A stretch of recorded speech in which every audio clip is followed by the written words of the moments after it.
हरित क्रांति और इसके सामाजिक परिणाम। हरित क्रांति का तात्पर्य विशेष रूप से गेहूं और चावल के लिए उच्च उपज वाले किस्म HYV बीजों के उपयोग के परिणाम स्वरूप खाद्यान्न उत्पादन में बड़ी वृद्धि से है। सरकार द्वारा संचालित इस कृषि आधुनिकीकरण को प्रमुख रूप से अंतर्राष्ट्रीय संस्थानों द्वारा वित्त पोषित किया गया है। इसके तहत किसानों को उच्च उपज वाले कृषि बीज किस्म, हाई यील्ड वैरायटी, कीटनाशक, उर्वरक, अन्य कृषि सामग्री प्रदान की गई जो मुख्य रूप से सिंचाई सुविधा वाले क्षेत्रों में केंद्रित थी तथा इसका लक्ष्य गेहूं एवं चावल की खेती को बढ़ावा देना था। हरित क्रांति के प्रभाव, क्षेत्रीय प्रभाव और प्राथमिक लाभ। हरित क्रांति का लाभ मुख्य रूप से पंजाब, पश्चिमी उत्तर प्रदेश, तटीय आंध्र प्रदेश, तमिलनाडु के कुछ क्षेत्रों को प्राप्त हुआ।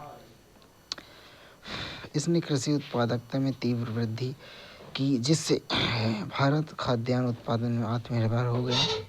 हालांकि इसका अधिकांश लाभ मध्यम और बड़े किसानों तक सीमित रहा क्योंकि नवीन कृषि तकनीकों एवं सामग्री की लागत अधिक थी जिससे ग्रामीण समुदायों में आर्थिक असमानताओं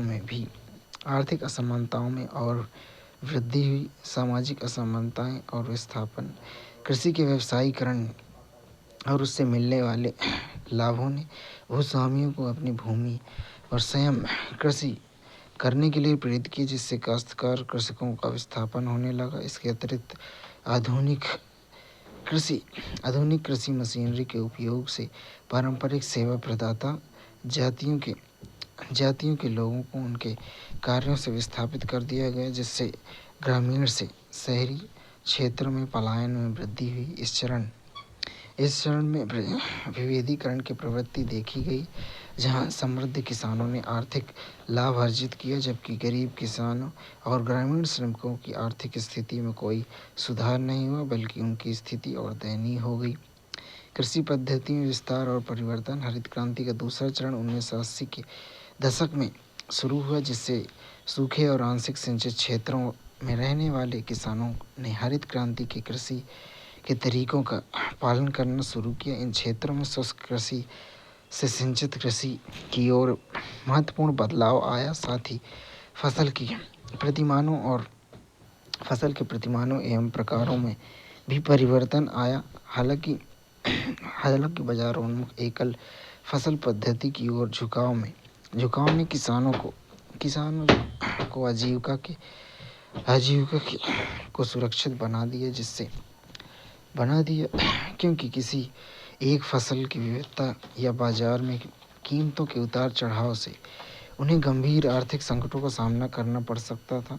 क्षेत्रीय असमानताएं। हरित क्रांति ने अप्रत्यक्ष रूप से क्षेत्रीय असमानताओं को बढ़ावा दिया क्योंकि जिन क्षेत्रों में यह कृषि परिवर्तन नहीं पहुंचा वहां प्राचीन सामंती कृषि संरचना, जातिगत और वर्गीय विषमताएं बनी रहीं। पारंपरिक कृषि का ह्रास। इसके अतिरिक्त आधुनिक कृषि के प्रोत्साहन को भारत की समृद्ध पारंपरिक कृषि विज्ञान विधिक बीज प्रणालियों को प्रभावित किया। इसने वैज्ञानिक और किसान आंदोलन के बीच एक विमर्श को जन्म दिया जिससे पारंपरिक एवं जैविक कृषि पद्धतियों की ओर लौटने का आह्वान किया गया। इससे हरित क्रांति द्वारा उत्पन्न प्रतिकूल पर्यावरणीय और एवं सामाजिक प्रभावों को कम किया जा सके। स्वतंत्रता के बाद ग्रामीण समाज में परिवर्तन। स्वतंत्रोत्तर काल में ग्रामीण क्षेत्रों में सामाजिक संबंधों की प्रकृति के अनेक प्रभावशाली रूपांतरण हुए। विशेषतः उन क्षेत्रों में जहां हरित क्रांति लागू हुई। ये बदलाव निम्नलिखित थे। गहन कृषि के कारण कृषि मजदूरों की बढ़ोतरी। भुगतान में वस्तुओं अनाज के स्थान पर नगद भुगतान।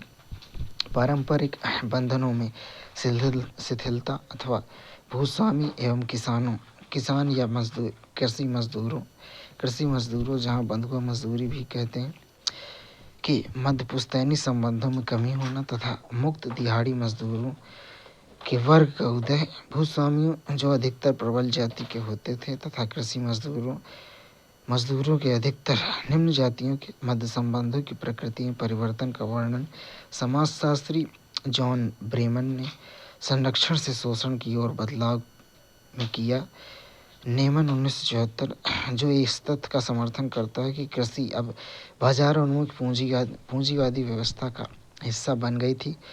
ये इन व्यवसायीकरण ने न केवल बेहतर बाजार एकीकरण को बढ़ावा दिया बल्कि ग्रामीण क्षेत्रों में मुद्रा प्रवाह को भी बढ़ावा दिया, जिससे व्यापार और रोजगार की नवीन अवसर उत्पन्न हुए। आर्थिक विविधीकरण और क्षेत्रीय अभिजात वर्ग का उदय। इस ग्रामीण परिवर्तन का एक महत्वपूर्ण पहलू यह था कि मध्यम और बड़े किसानों ने आधुनिक तकनीकों को अपनाकर आधुनिक आर्थिक विविधीकरण किया। उन्होंने कृषि से इन लाभों को विभिन्न व्यावसायिक उपक्रमों में निवेश किया, जिससे कृषि आधारित अर्थव्यवस्था मिश्रित अर्थव्यवस्था में परिवर्तित होने लगी। यह प्रवृत्ति मुख्य रूप से कृषि समृद्ध क्षेत्रों में तटीय आंध्र प्रदेश, पश्चिमी उत्तर प्रदेश, मध्य गुजरात में देखी गई, जहाँ नए उद्यमी समूहों अथवा क्षेत्रीय अभिजात वर्ग का उदय हुआ, जो धीरे धीरे राजनीतिक रूप से प्रभावशाली बन गए। इस राजनीतिक परिवर्तन को उच्चतर शिक्षा ने भी गति दी, जिसने ग्रामीण अभिजात वर्ग को व्हाइट कॉलर नौकरियों एवं व्यावसायिक क्षेत्रों में प्रवेश करने में मदद की, जिससे शहरी मध्यम वर्ग का विस्तार हुआ। विविध क्षेत्रीय विकास पथ। इसके विपरीत पूर्वी उत्तर प्रदेश और बिहार जैसे क्षेत्रों में असफल भूमि सुधार एवं राजनीतिक सक्रियता के कारण कृषि संबंधी संरचनात्मक परिवर्तन पश्चिम उत्तर भारत की तुलना में कम देखे गए। दूसरी तरफ केरल जैसे राज्यों में अद्वितीय विकास हुआ। राजनीतिक सक्रियता, पुनर्वितरणात्मक उपायों एवं विशेष रूप से खाड़ी देशों के साथ बाह्य आर्थिक संबंधों ने केरल में एक महत्वपूर्ण ग्रामीण परिवर्तन में योगदान दिया। अन्य क्षेत्रों के विपरीत केरल के ग्रामीण अर्थव्यवस्था ने कृषि को एक व्यापक खुदरा और एवं सेवा नेटवर्क के साथ एकीकृत किया। परिवार की आय का एक महत्वपूर्ण हिस्सा अंतर्राष्ट्रीय धन प्रेषण से प्राप्त हुआ, जो ग्रामीण आर्थिक विविधीकरण का एक विशिष्ट मॉडल प्रस्तुत करता है।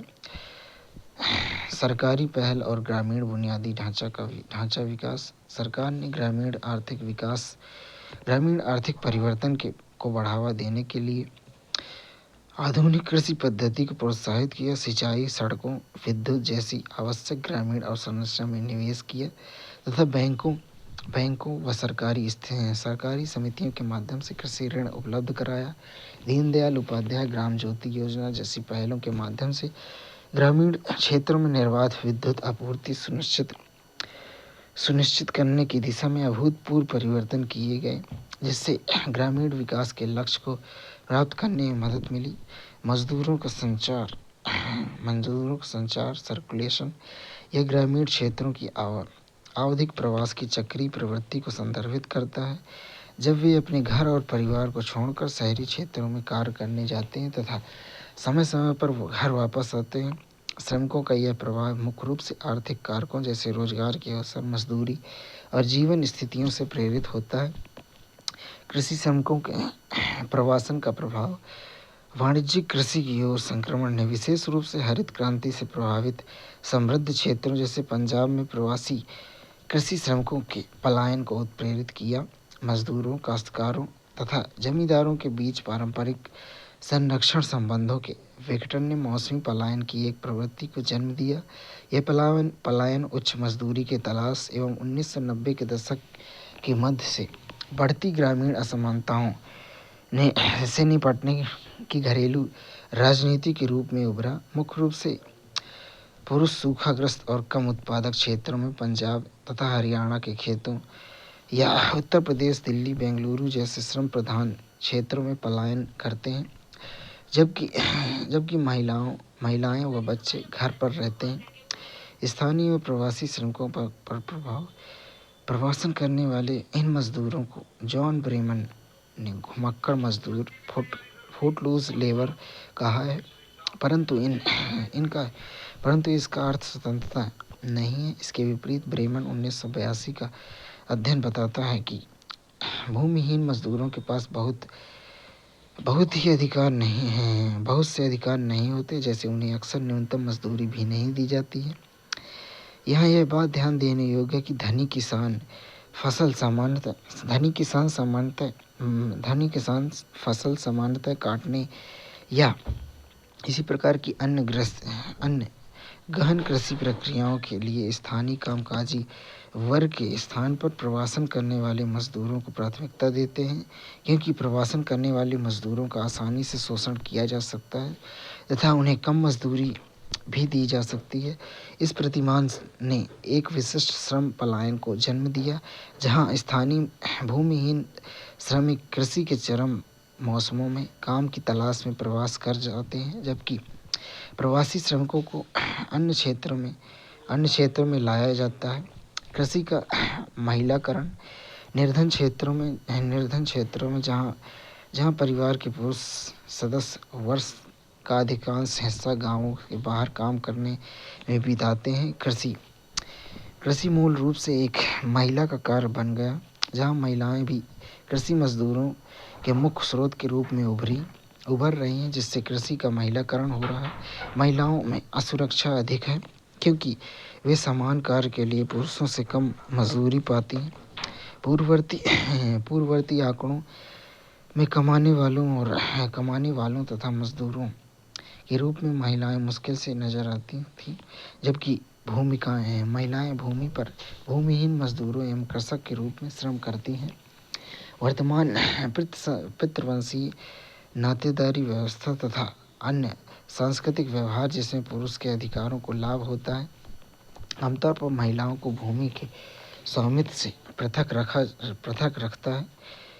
उनके महत्वपूर्ण योगदान के बावजूद महिलाओं की आर्थिक भूमिका आधिकारिक आंकड़ों में काफ़ी हद तक अदृश्य रहती है तथा सांस्कृतिक मानदंड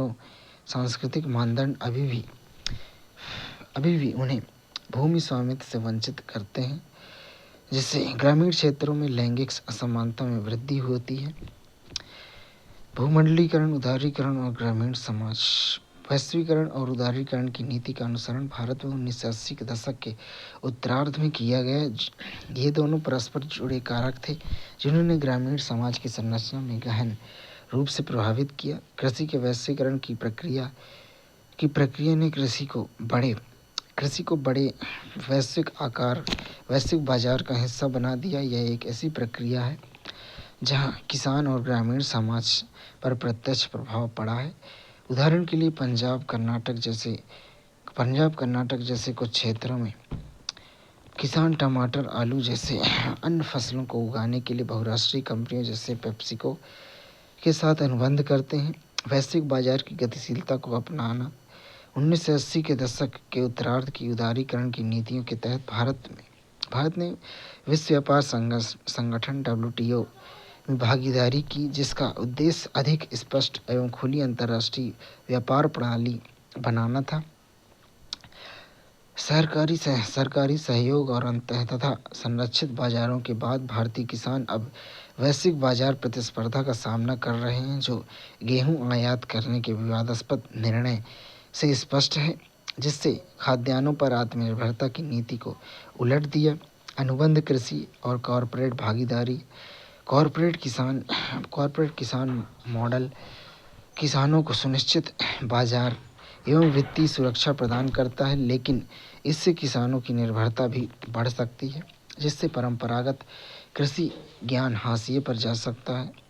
निर्यातोन्मुख एवं विशिष्ट उत्पादों पर केंद्रित अनुबंध कृषि के कारण भूमि का उपयोग खाद्यान्न उत्पादन से हट जाता है, जिससे उर्वरक तथा कीटनाशकों के अधिक उपयोग के कारण पारिस्थितिकी तथा सामाजिक चुनौतियां उत्पन्न होती हैं।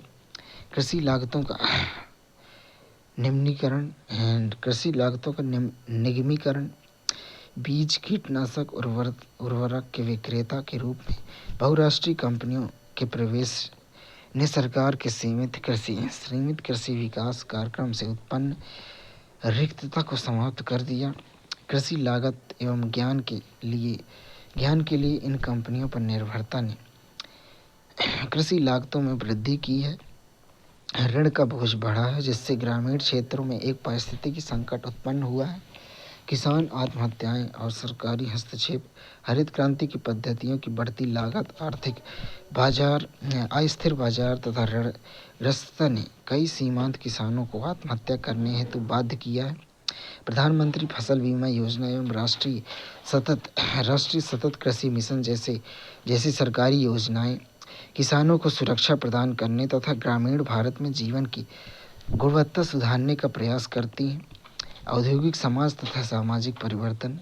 औद्योगिक समाज में से तात्पर्य ऐसे समाज से है जो औद्योगिकरण की प्रक्रिया से उत्पन्न हुआ, जहां कृषि आधारित अर्थव्यवस्थाओं में औद्योगिक अर्थव्यवस्थाओं की ओर परिवर्तन हुआ। यह परिवर्तन मुख्य रूप से तकनीकी प्रगति, व्यापक स्तर पर उत्पादन तथा श्रम के विशेष विभाजन द्वारा संचालित था। औद्योगिक समाज की विशेषताएं। नगरीकरण। ये औद्योगिकरण नगरीकरण को प्रेरित करता है, क्योंकि लोग औद्योगिक क्षेत्रों में कार्य करने के लिए रोजगार के अवसर की तलाश में ग्रामीण क्षेत्रों से शहरी क्षेत्रों की ओर प्रवास करते हैं। सामाजिक संबंधों में परिवर्तन। औद्योगिक समाज में परिवर्तन से सामाजिक संबंधों में व्यापक परिवर्तन आते हैं। पारंपरिक कृषि समाज में जहाँ परस्पर घनिष्ठ संबंध होते थे, वहीं औद्योगिक समाज में कार्यस्थलों पर औपचारिक और पेशेवर संबंध प्रमुख हो जाते हैं। आर्थिक और सामाजिक समानता। औद्योगिकरण सार्वजनिक जीवन में सामाजिक समानता को बढ़ावा देता है तथा विशेष रूप से जातिगत भेदभाव को कम करने में मदद करता है। हालांकि यह असमानताओं को पूर्णतः समाप्त नहीं करता है तथा प्रायः आर्थिक असमानता को बढ़ावा देता है।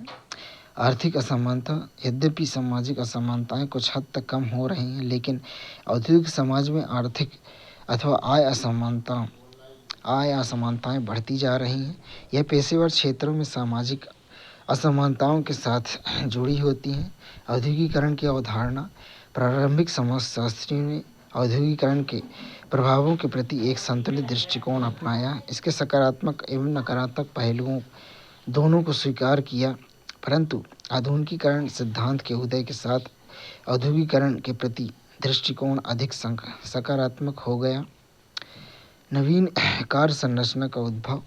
प्रारंभिक समाजशास्त्री ऐसे ही Karl Marx Weber, Emile Durkheim ने औद्योगिकरण के कारण होने वाली सामाजिक आर्थिक परिवर्तनों का गहन अध्ययन किया। औद्योगिकरण से कार्य संबंधों में गहन परिवर्तन हुए। जहाँ पारंपरिक ग्रामीण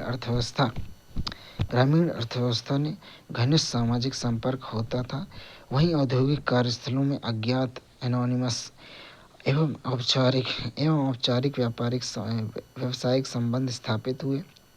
औद्योगिकरण का विशेष श्रम विभाजन सामान्यतः कार्य को दोहरावपूर्ण थकाव अंतिम उत्पाद से पृथक कर देता है, जिसे मार्क्स ने अलगाव एलिनेशन कहा है। सामाजिक आर्थिक परिवर्तन तथा भेदभाव। एक तरफ जहां औद्योगिकरण के कारण कुछ समानता संबंधी परिवर्तन हुए, जैसे सार्वजनिक स्थलों जैसे ट्रेन, बस या साइबर कैफे में जातिगत भेदभाव कम हो गए। दूसरी तरफ भेदभाव के प्राचीन स्वरूपों को नए कारखानों एवं कार्यस्थलों में अभी भी देखा जा सकता है, जहां सामाजिक और आर्थिक असमानताएं प्रायः परस्पर संबंधित होती हैं।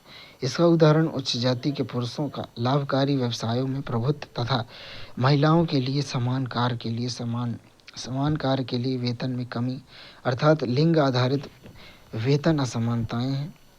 भारत में औद्योगिकरण वह प्रक्रिया है जिसके तहत एक समाज कृषि कृषि प्रधान ग्रामीण अर्थव्यवस्था से औद्योगिक विशेषता शहरी अर्थव्यवस्था में परिवर्तित होता है। भारतीय औद्योगिकरण की विशेषताएं रोजगार एवं आय सृजन।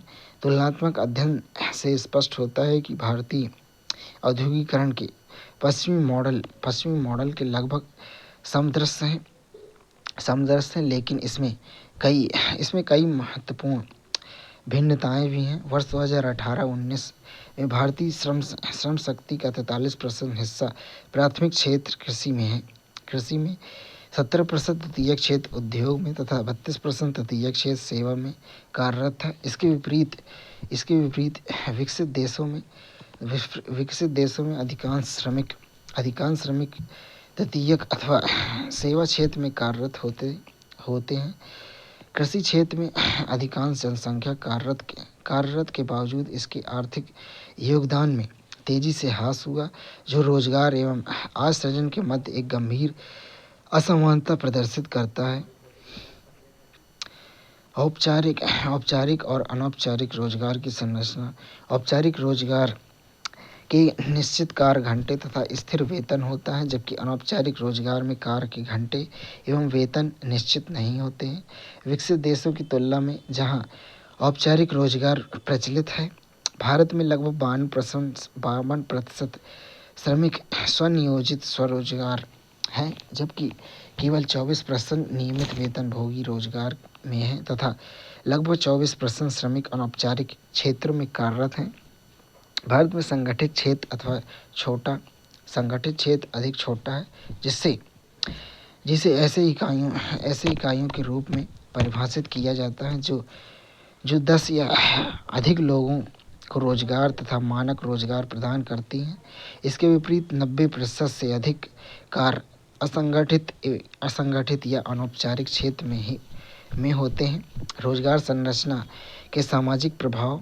संगठित क्षेत्र के छोटे आकार के कारण श्रमिकों को विविध कार्य वातावरण एवं औपचारिक कार्य संबंधों का सीमित अनुभव होता है, जो सामान्यतः बड़े संगठनों में देखा जाता है। भारत में बहुत कम लोगों के पास ऐसी सुरक्षित नौकरियों तक पहुंच जिसमें सामाजिक सुरक्षा लाभ प्राप्त हो। इससे सरकारी नौकरियों की अत्यधिक मांग होती है, क्योंकि ये नौकरियां सुरक्षा प्रदान करने के साथ साथ जाति, धर्म, क्षेत्रीय आधार पर विभाजनों को भी दूर करती हैं। असंगठित अथवा अनौपचारिक क्षेत्र में संगठन सदस्यता तथा विभिन्न कानूनों की कमी के कारण इन क्षेत्रों में श्रमिक असुरक्षित होते हैं। उनके पास उचित वेतन या सुरक्षित कार्य परिस्थितियों की मांग के लिए कोई सुदृढ़ माध्यम नहीं होता। वैश्वीकरण, भूमंडलीकरण, उदारीकरण और भारतीय उद्योगों में परिवर्तन। वैश्वीकरण और उदारीकरण दो परस्पर संबंधित घटनाएं थीं, जिन्हें समाज की नगरीय संरचना में परिवर्तित कर दिया। उदारीकरण की शुरुआत तथा इसके परिणाम। 1990 के दशक से सरकार ने उदारीकरण की नीति को अपनाया, जिससे निजी कंपनियां, विशेष रूप से विदेशी कंपनियों को पहले सरकारी क्षेत्र के लिए आरक्षित क्षेत्रों जैसे दूरसंचार, नागरिक उड्डयन और बिजली में निवेश करने की अनुमति दी गई। उद्योगों को स्थापित करने के लिए अनुज्ञप्ति लाइसेंस प्रणाली की समाप्ति ने विदेशी उद्योगों को भारत में आसानी से प्रवेश करने का मार्ग प्रशस्त किया। इसने भारतीय कंपनियों के अधिग्रहण को प्रेरित किया, जैसे पार्ले ड्रिंक्स का कोका कोला द्वारा अधिग्रहण। हालांकि कुछ भारतीय कंपनियां भी वैश्विक स्तर पर बहुराष्ट्रीय कंपनियों के रूप में उभर रही हैं। विनिवेश तथा रोजगार असुरक्षा। सरकार द्वारा सार्वजनिक क्षेत्र की कंपनियों में विनिवेश, जैसे मॉडर्न फूड्स का निजीकरण ने कर्मचारियों के रोजगार की असुरक्षा को जन्म दिया, जिसके कारण निजीकरण के प्रथम 5 वर्षों में 60% कर्मचारियों को सेवा मुक्त होने के लिए बाध्य किया गया। निजी क्षेत्र में आउटसोर्सिंग एवं अनुबंधित श्रमिकों की प्रवृत्ति बढ़ रही है, जिससे मजदूरी कम हो रही है तथा कार्य दशाएं खराब हो रही हैं। छोटी कंपनियां कार्य प्राप्त करने के लिए बड़ी प्रतिस्पर्धा कर रही हैं। बाह्य स्रोत आउटसोर्सिंग, वैश्विक प्रतिमान तथा स्थानीय प्रभाव। आउटसोर्सिंग का प्रतिमान विश्व स्तर पर विकसित हुआ है। भारत जैसे विकासशील देश लागत प्रभावी श्रम असमानता उपलब्ध करा रहे हैं, लेकिन इससे कार्य व्यवस्था की गुणवत्ता पर प्रतिकूल प्रभाव पड़ा है। आउटसोर्सिंग के इस प्रतिमान के कारण छोटी फर्मों के ट्रेड यूनियनों के लिए संगठन बनाना मुश्किल हो गया है। रोजगार परिदृश्य और शहरीकरण में वृद्धि। कृषि आधारित अर्थव्यवस्था होने के बावजूद भारत में शहरी मध्यम वर्ग एवं सेवा क्षेत्र में रोजगार में वृद्धि हो रही है। हालांकि सुरक्षित रोजगार के अवसर अभी भी कम है। नियमित वेतनभोगी रोजगार से अनुबंधित श्रमिकों की ओर बदलाव ने रोजगार असुरक्षा को और बढ़ा दिया। यहाँ तक कि सरकारी क्षेत्र में सरकारी नौकरियों में भी उन्हें पारंपरिक रूप से स्थायी माना जाता था। औद्योगिकरण के लिए भूमि अधिग्रहण बनाम ग्रामीण आजीविका। उद्योगों के विस्तार के लिए सरकार की भूमि अधिग्रहण नीति प्राय स्थायी समुदायों विशेष रूप से श्रमिकों एवं आदिवासियों को विस्थापित करती है, लेकिन उन्हें स्थानीय रोजगार के अवसर प्रदान नहीं करती। अपर्याप्त मुआवजे के खिलाफ विरोध तथा शहरी क्षेत्रों में औपचारिक श्रम के लिए पलायन चिंता का विषय है, जो औद्योगिक विकास एवं ग्रामीण आजीविका के बीच विरोधाभासी हितों को उजागर करता है। लोग रोजगार किस प्रकार प्राप्त करते हैं? व्यक्तिगत संपर्कों के माध्यम से। अनौपचारिक रोजगार स्वरोजगार जैसे कि नलसाज, प्लम्बर, बिजली मिस्त्री, निजी ट्यूब देने वाले अध्यापक, वास्तुकार एवं स्वतंत्र रूप से कार्य करने वाले छाया चित्रकार, फोटोग्राफर को रोजगार का एक बड़ा हिस्सा व्यक्तिगत संपर्कों के माध्यम से प्राप्त होता है। इन व्यक्तियों द्वारा किए गए कार्य की गुणवत्ता उनके लिए विज्ञापन के रूप में कार्य करती है तथा मोबाइल फ़ोन की पहुंच ने उन्हें ग्राहकों को व्यापक वर्ग तक पहुंचने में सक्षम बनाया है। कारखानों में औपचारिक भर्ती। पहले कारखानों में भर्ती ठेकेदारों या रोजगार दिलाने वालों जॉबर्स के माध्यम से होती थी, जैसे कानपुर की कपड़ा मिलों में, जहां जॉबर्स श्रमिकों के समान ही समुदायों से होते थे तथा मालिकों के साथ मध्यस्थ के रूप में कार्य करते थे।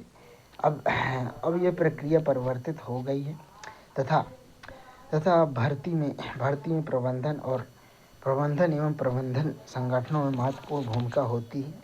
हालांकि कुछ श्रमिक अभी भी आशा करते हैं कि उनका कार्य उनके बच्चों को दे दिया जाए। संविदा और ठेका श्रमिकों की स्थिति। कई फैक्ट्रियां संविदा श्रमिकों के नियमित श्रमिकों की अनुपस्थिति में नियुक्त करती हैं। दीर्घकालिक सेवा क्षेत्र के बावजूद इन स्थानापन्न श्रमिकों को समान दर्जा तथा रोजगार की सुरक्षा नहीं मिलती। संगठित क्षेत्र में अनुबंध कार्य का यह स्वरूप रोजगार स्थितियों में असमानता को दर्शाता है। रोजगार सृजन की दिशा में सरकारी पहल। भारत सरकार द्वारा रोजगार एवं स्वरोजगार को बढ़ावा देने के लिए मुद्रा, आत्मनिर्भर भारत तथा मेक इन इंडिया जैसी योजनाएं शुरू की गई हैं। ये योजनाएं समाज के सभी वर्गों, विशेष रूप से अनुसूचित जाति, जनजाति, अन्य पिछड़ा वर्ग को लक्षित करती हैं। इन लक्ष्यों का उद्देश्य भारत में जनसांख्यिकीय लाभांश का उपयोग आर्थिक प्रगति के लिए करना है। हालांकि 2026 में हालांकि 2025-26 में सीएजी की रिपोर्ट के अनुसार 12,000 करोड़ कौशल विकास के नाम पर घोटाला किया गया। आकस्मिक श्रम रोजगार में ठेकेदार प्रणाली, निर्माण एवं ईंट भट्टे क्षेत्रों में विशेष रूप से ठेकेदार प्रणाली में गांवों में श्रमिकों की भर्ती की जाती है तथा कार्यस्थल पर परिवहन के लिए अग्रिम ऋण प्रदान किया जाता है, जिससे जिससे जिससे अग्रिम मजदूरी के रूप में माना जाता है। पूर्व कृषि व्यवस्था के विपरीत जहां श्रमिक जमींदारों से बंधे रहते थे, वहीं औद्योगिक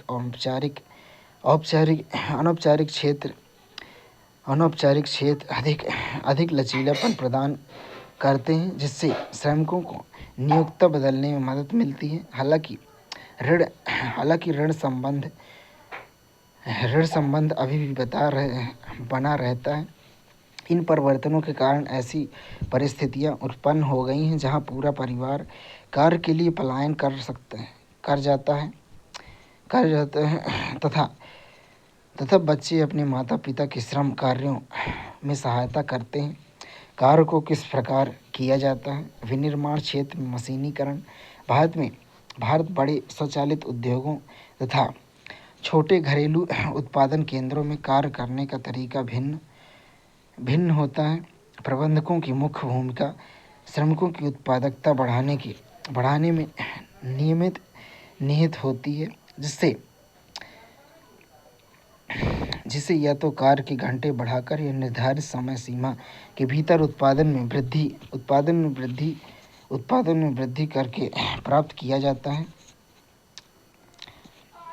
यद्यपि मशीनरी से उत्पादन क्षमता में वृद्धि होती है, लेकिन यह मानव श्रम को प्रतिस्थापित करने की चिंता को भी जन्म देती है। यह चिंता कार्ल मार्क्स और महात्मा गांधी दोनों ने व्यक्त की थी। कपड़ा मिलों में काम करने वाले श्रमिक प्रायः ऐसा महसूस करते हैं कि उन मशीनों का हिस्सा बन गए हैं जिन्हें वे संचालित करते हैं। जो मशीनीकृत कार्य की कठोर और थकाऊ प्रकृति को दर्शाता है। रोजगार तथा कामकाजी परिस्थितियों पर प्रभाव। मशीनीकरण में वृद्धि से रोजगार के अवसर कम होते जा रहे हैं तथा श्रमिकों को मशीनों की गति के अनुरूप कार्य करना पड़ रहा है। मारुति उद्योग लिमिटेड जैसी कंपनियों में कठोर उत्पादन कार्यक्रम के कारण श्रमिक अत्यधिक थकान महसूस करते हैं, जिसके परिणामस्वरूप अधिकांश श्रमिक 40 वर्ष की आयु तक स्वैच्छिक सेवानिवृत्ति ले लेते हैं। उत्पादन में वृद्धि होने पर भी स्थायी रोजगार में कमी आती है, क्योंकि लागत कुशलता बनाए रखने के लिए कई सेवाओं एवं पुर्जों के विनिर्माण का कार्य बाह्य स्रोतों से किया जाता है। सेवा क्षेत्र में कार्य की स्थिति। सॉफ्टवेयर क्षेत्र के कामगार जो उच्च शिक्षित एवं मध्यम वर्ग से होते हैं, जहां उन्हें टॉयलरिज्म श्रम प्रक्रियाओं जैसी कठिन कार्य स्थितियों का सामना करना पड़ता है। बेंगलुरु, हैदराबाद, गुरुग्राम जैसे आईटी क्षेत्रों में कार्य के समय में बदलाव हुआ, जिससे स्थानीय व्यवसायों के कार्य घंटे भी प्रभावित हुए तथा परिवारों में बच्चों की देखभाल के लिए कृच या संयुक्त परिवार पर निर्भरता बढ़ी। कौशल विविधीकरण और ज्ञान आधारित अर्थव्यवस्था पर बहस। ज्ञान आधारित अर्थव्यवस्था की ओर बढ़ने से पारंपरिक और आधुनिक कार्य क्षेत्र में कौशल विविधीकरण पर चर्चा शुरू हो गई है।